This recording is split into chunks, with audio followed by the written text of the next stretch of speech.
Hi, Hi, we want to talk about our workshop, Turning Towards.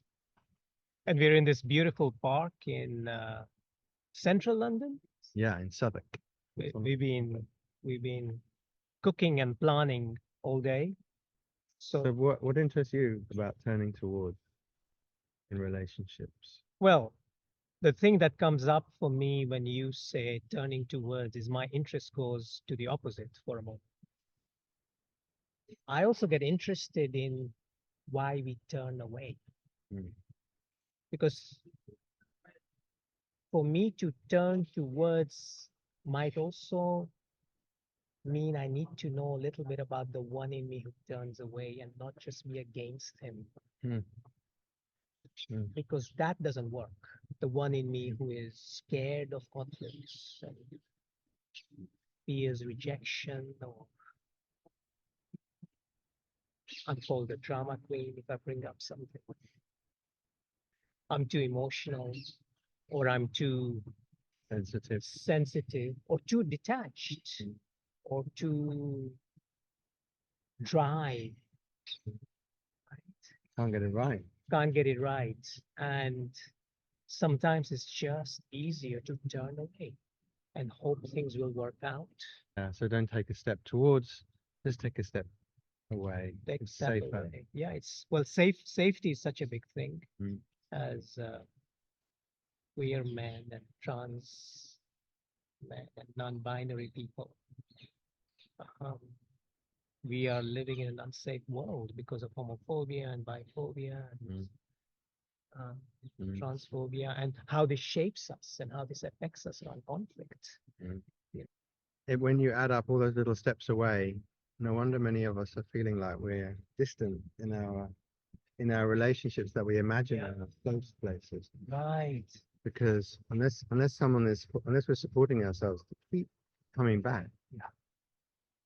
and dealing with the eruptions and the feelings and Yeah. the fears, then maybe we won't. Maybe we'll just gently live our lives a mile apart. Mm, But I like what you say about the turning away, because it's not like we're saying you've got to spend your whole life head to head yeah. dealing with everything. You Yeah. can't, nobody can. I think of it like a garden.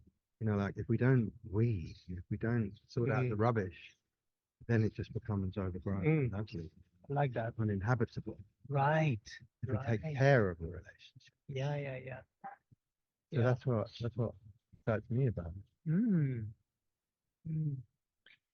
So you come from a school called Process Work, Yes, I'm smiling because uh, I don't know why I'm smiling, because you knew I was going to ask you because I about knew it, you were going and to you ask didn't me really. about it. It's one of those things No, quite I difficult to studied. No, explain. so on a serious note, I I've trained in and also teach now something called process-oriented psychology. But one of the reasons why I was drawn, actually, your question is very relevant um, to process work was because of its frame or understanding our conflicts. Mm, That there is something inherently transformative when we can facilitate conflicts, mm, which kind of blew me away when I first came across that, rather than this idea that conflicts, because I, like you and others, grew up with a lot of conflict in my life, huge amount of conflict, both in my family, like you're saying, also growing up as a gay man, first in Kenya and then here as a gay man of color. Um, so conflict is part of my DNA, part of my life, but I never knew how to facilitate it. mm. What I saw was a winner and a loser dynamic. And so coming across something that included this idea that all the parts are important, including feelings, including experiences that we marginalize, including collective, how the collective shapes us as individuals and our relationships. I think that was one of the reasons that drew me to process work, Yeah, to study that. and my sense is that there's a celebration of conflict. Like conflict is seen as a stimulus for growth, for change, Yeah, for intimacy, for realness. and it's painful, Yes, but yes, it is. yes. Yeah, that these things, this is what makes life meaningful. Yeah.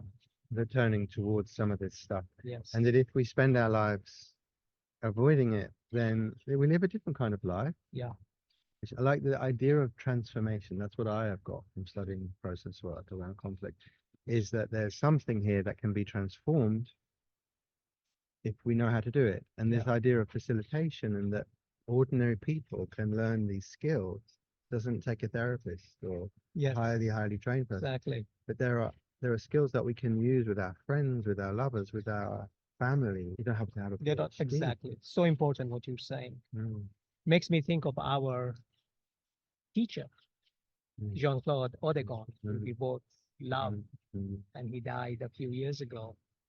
This idea that it's all hunky-dory and it's all sweet honey, but it's difficult and it's painful. And what's needed is a facilitator at the kitchen table. mm. That's the phrase I was looking for. Ah, Right?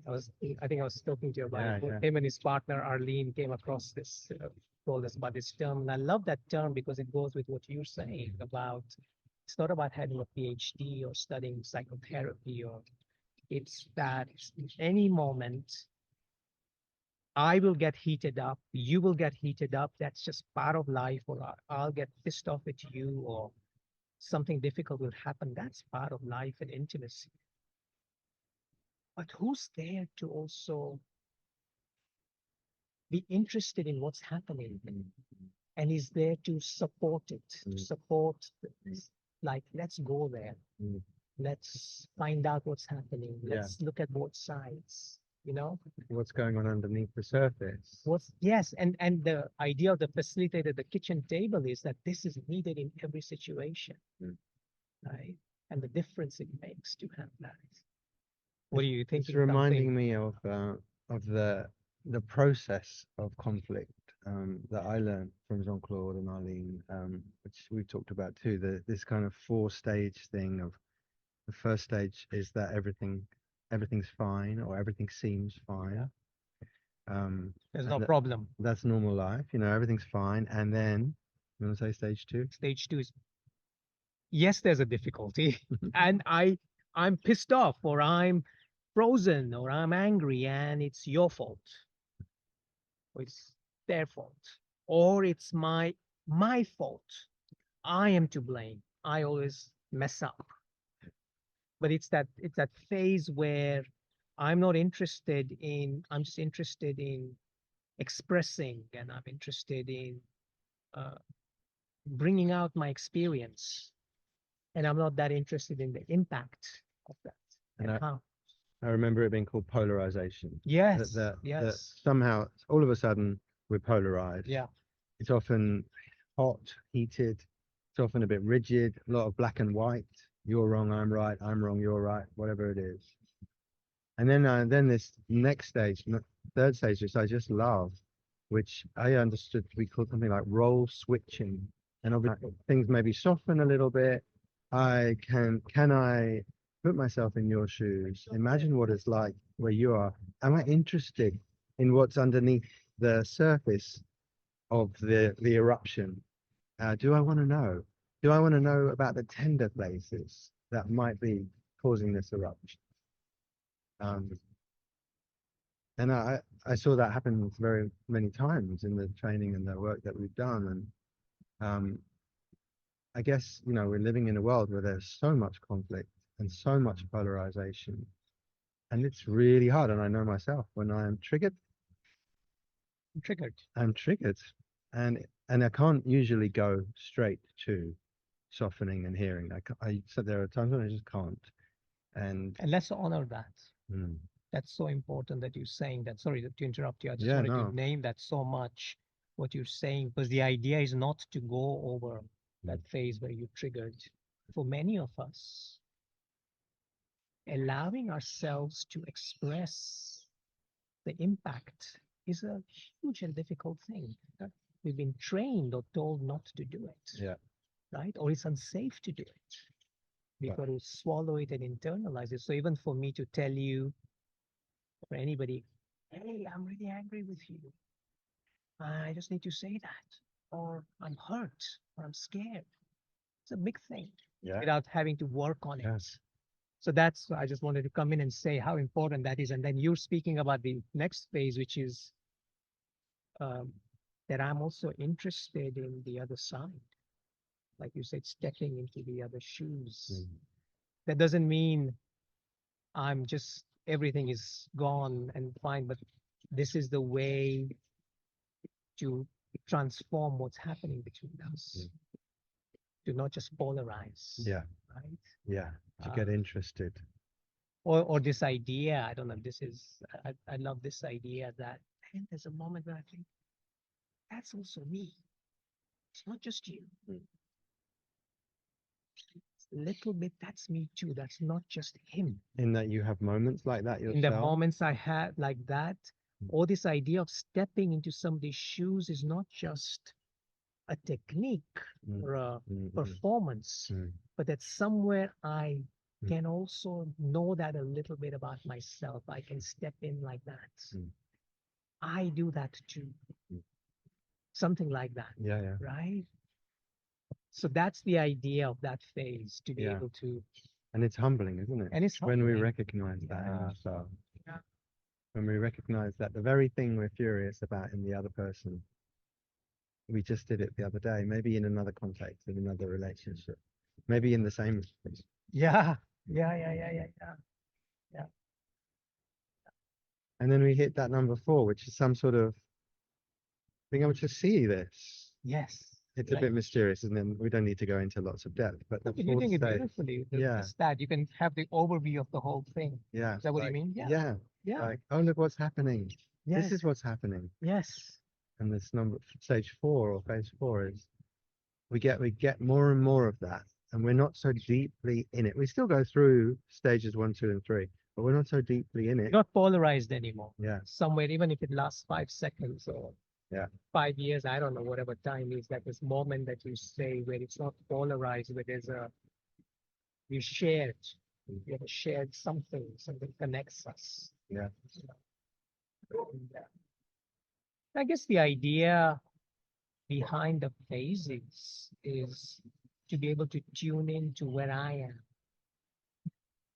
And then if I'm also, Mm, and then be interested in where you are mm. rather than where I should be, right?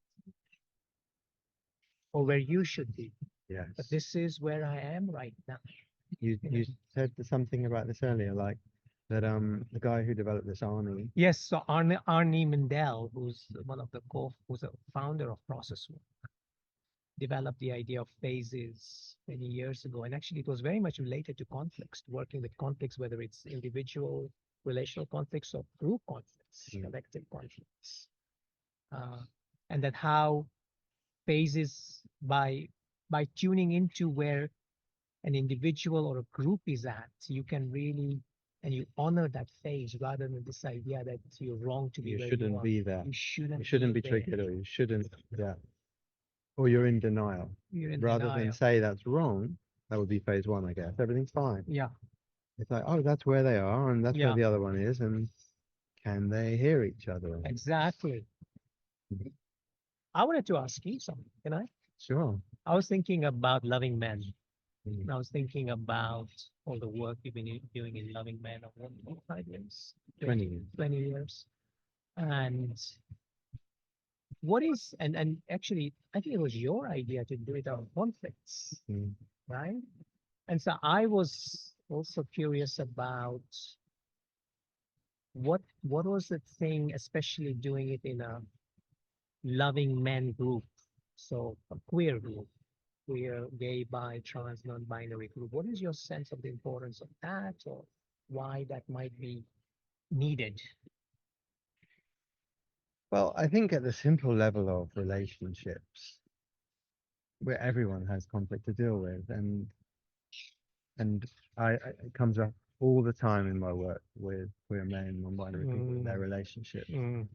But in Loving Men Plus, we've had an ongoing conversation about race and racism over many years now, and it's not an easy conversation to have.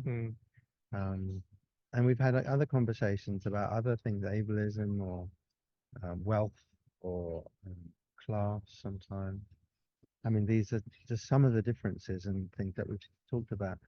I mean, I would say the mood in Loving Men is there's a real willingness and a desire to have some depth of contact. That's really why people come. Mm.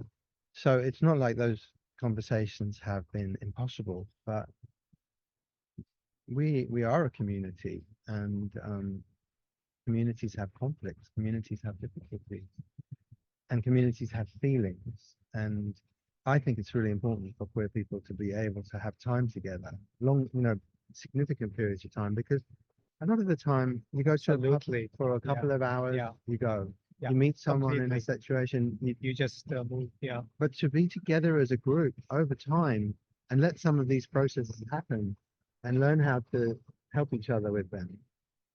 This is how we deepen community. Yeah. Love what you're saying.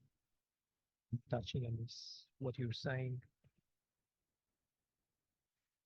You Shall think we should close fini- for a moment? Yeah, but well, wait. Let's let's just both look to the thing and say we really. Oh, yeah. If any of this calls you, Oh, yeah. yeah, Yeah, you do. that's You do. it. Okay. So it's been great to talk about this, and we hope some of this calls to you if you're interested to work Yeah. around these themes, whatever level touches your interest, sparks an interest. You're very welcome, and we'd love to see you. Yes. And I was just thinking, it's interesting. We're outdoors, Mm. and the venue is this beautiful place in Dorset, Dorset. I keep yeah. saying that Dorset, which has got 2,000 acres 2,000 acres of green space. So, and a swimming pool. and you know what? I just have to say one final thing. Mm. I just say it's so interesting that we're talking about this in a public park Mm. because we can say this is where conflicts need to be spoken about. Yeah. Okay? Yeah, well, that also makes me think about how we hide conflicts, Right. and they have to happen in private. And Yes, yes. to admit that everyone's struggling with this stuff Yeah. is part of shame around us. Yeah, So yeah, it is lovely that exactly. we're right in the middle of a park with all these Yeah, people. absolutely. Absolutely. So maybe we'll see you at the end of August. Thank you. Nice doing this.